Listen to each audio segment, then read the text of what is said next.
आपण सर्वांना प्रामुख्याने करायचा आहे। तिसरा महत्त्वाचा मुद्दा असा आहे की आपला जर हा निर्णय झाला म्हणजे आपला तो निर्णय करावाच लागेल आपल्याला। तो झाल्यानंतर माझी आपल्या सर्वांना विनंती अशी आहे की शेवटी ज्या पक्षामध्ये आपण जाणार आहोत त्या पक्षाचे नेते ह्या संदर्भातली पुढची भूमिका जाहीर करतील। ती भूमिका जाहीर करण्याचा आपला अधिकार नाही आहे। आपला अधिकार एवढाच आहे की आपण सगळ्यांनी निर्णय घ्यायचा आणि तो निर्णय आपण त्यांना कळवायचा आणि त्यासाठी तुम्हाला या ठिकाणी बोलवलेलं आहे। आणि मला असं वाटतं की या संदर्भामध्ये तुम्ही आम्ही सर्वांच्या मनामध्ये जे आहे शेवटी त्या तालुक्याचा इतिहास काढून बघा। 1952 साली पंडित जवाहरलाल नेहरूंनी भाऊंना बोलवलं, तिकीट दिलं, भाऊ 4, 5, 6 वेळा आमदार झाले, पुन्हा भाऊ खासदार झाले। ज्या ज्या वेळेस या तालुक्यामध्ये निर्णय झाले, राजकीय निर्णय झाले, ते राजकीय निर्णय जनतेच्या आग्रहावर झालेले आहेत।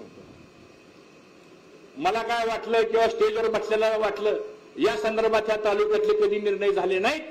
या तालुक्यातले राजकीय निर्णय मी जबाबदारीने सांगतो, कुणाला तर व्यक्तिगत स्वार्थाकरता बघून निर्णय झाले नाहीत, तर या इंदापूर तालुक्याचा सर्वांगीण विकासाकरता हे निर्णय झालेले आहेत। हा इंदापूर तालुक्याचा मित्रांनो इतिहास आहे आणि त्याची पुनरावृत्ती 1995 ला तुम्हीच आग्रह धरला। मी तर 30 वर्षाचा होतो, तुम्ही सर्वांनी आग्रह धरला की तुम्हाला बंडखोरी करावं लागेल, तुम्हाला उभा राहावं लागेल।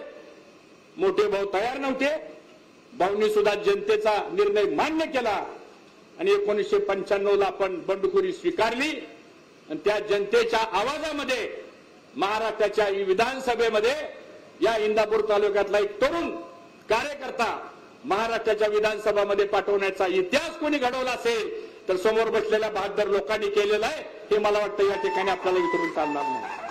त्यानंतरच्या काळामध्ये आपणच आग्रह धरला की भाऊ आपल्याला काँग्रेसमध्ये गेल्याशिवाय मार्ग नाही। जनतेचा आग्रह होता, आपण काँग्रेसमध्ये गेलो। 2019 ला आपणच आग्रह केला की आपल्याला तिकीट काय मिळत नाही, आता आपल्याला निर्णय घ्यावा लागेल आपल्याला। आणि तुम्ही सगळ्यांनी आग्रह धरला आणि तुमच्या आग्रहा खातीर मग आपण भारतीय जनता पक्षाचं तिकीट आपण घेतलं। दुर्दैवानं निवडणूक आपण जिंकता जिंकता हरलो आणि फक्त 1500 मतानं दुर्दैवानं ह्या इंदापूर तालुक्याला अपयश पाहावं लागलं। ती खतखत प्रत्येकाच्या मनामध्ये आहे।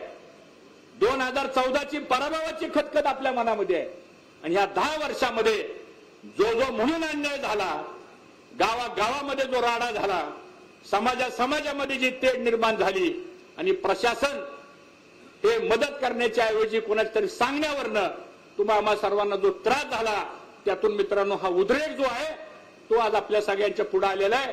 आणि म्हणून आज तुम्ही म्हणताय की भाऊ आपल्याला निर्णय बदलावा लागेल। मला असं वाटतं पक्षापेक्षा नेत्यापेक्षा सुद्धा लोकशाहीमध्ये जनता श्रेष्ठ आहे आणि जनता जे सांगेल तो निर्णय राज्यकर्त्यांना घ्यावा लागतो। अशा प्रकारचा इतिहास हा इंदापूर तालुक्याचा मित्रांनो आपण पाहिलेला आहे आणि म्हणून मी अधिक भाष्य काय करणार नाही।